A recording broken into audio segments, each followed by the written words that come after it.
देखिए बच्चों, क्वेश्चन है, क्वेश्चन कह रहा है कि a thin plano convex lens made up of glass of refractive index 1.5। तो एक कॉन्वेक्स थिन कॉन्वेक्स लेंस है, वो भी प्लेनो कॉन्वेक्स, उसकी रिफ्रैक्टिव इंडेक्स 1.5 है, जिसको इमर्ज किया गया किसी लिक्विड के अंदर of refractive index 1.2। When the plane side of the lens is silver coated for complete reflection, the lens immerses in the liquid and behaves like a concave mirror। देखो यार, हमारे पास में एक प्लेनो कॉन्वेक्स लेंस है, sorry ये और ये, इसको यहाँ से सिल्वर कर दिया गया और इसकी जो रिफ्रैक्टिव इंडेक्स है वो दे रखी है 1.5, और इसके यहाँ पर ऐसा जो है लिक्विड में इसको सबमर्ज कर दिया गया है।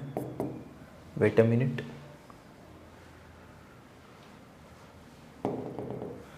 तो इसको लिक्विड में जब सबमर्ज कर दिया गया तो देखते हैं बेटा, एक मिनट रुकिए आप। इसको लिक्विड में सबमर्ज कर दिया गया है यहाँ से, और इस लिक्विड की जो रिफ्रैक्टिव इंडेक्स है दैट इज 1.2, और बोल रहा है कि ये जो पूरा का पूरा सिस्टम है एक ऐसे बिहेव कर रहा है कि जैसे एक immersed in a liquid of refractive index 1.5 when the plane side of the lens is silver coated with a complete reflection, the lens immersed in the liquid behaves like a concave mirror of focal length 0.2। मतलब concave mirror 0.2 metre के एक focal length की तरह behave कर रहा है। अच्छा, मतलब इसको कुछ ऐसा कहे कि ये इक्विवेलेंट है इसके, और इसकी फोकल लेंथ कितनी है, f is equal to 0.2 मीटर। We know it very well, इसको ठीक है छोड़ देते हैं। अब आगे क्या पूछ रहा है, the radius of curvature of the curved surface of the lenses. तो इस लेंस के कर्ड सरफेस की रेडियस हमसे पूछना चाह रहा है, दिस रेडियस, और हम ये बहुत अच्छे से निकाल सकते हैं। देखो,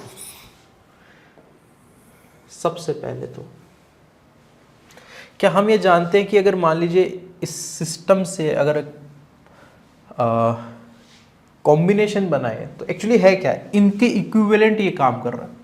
तो अगर मैं 1/f इक्विवेलेंट लिखना चाहूँ तो बेटा मैं लिखूंगा 2 times focal length of lens plus 1 times focal length of mirror, यही तो आएगा। अच्छा, यहाँ पर अगर मेरे पास में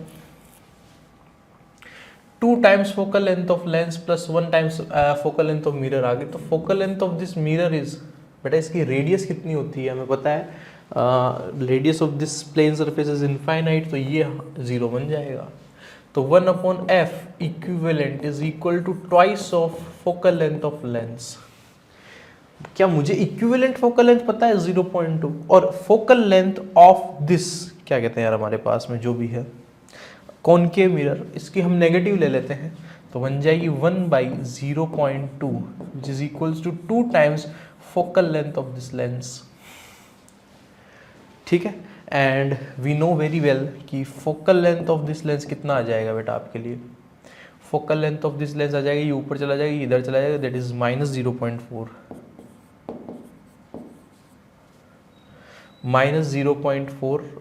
मीटर। बट मुझे इससे फोकल लेंथ नहीं निकालनी, मुझे इससे रेडियस ऑफ कर्वेचर निकालनी। तो ठीक है भाई, focal length is equal to, sorry क्या आपने फॉर्मूला पढ़ा होगा, 1/FL is equal to mu lens by mu S minus 1। ठीक है, and this should be multiply by 1/R1 minus 1/R2। अगर इसको देखा जाए तो 0 बोल देंगे, फ्लैट सरफेस। ये कितना आ गया था बेटा, -0.4।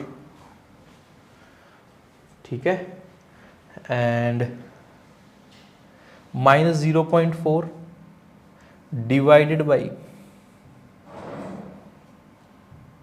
देखिए -1/FL की वैल्यू रखिए 0.4।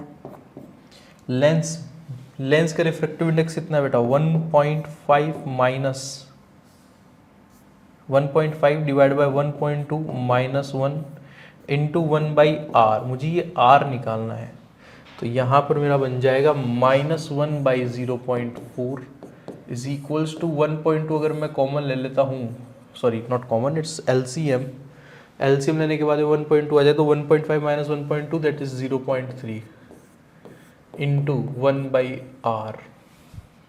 तो बच्चा समझ रहा होगा, इससे जैसे ही कैंसिल करेगा वो 0.3 लिखेगा, इसको ऐसे करेगा तो वो 0.1 लिखेगा। ओ सॉरी, कुछ गड़बड़ी कर दी शायद हमने। नीचे 1.2, ऊपर कितना आएगा 1.2 माइनस 0.3, ठीक है भाई।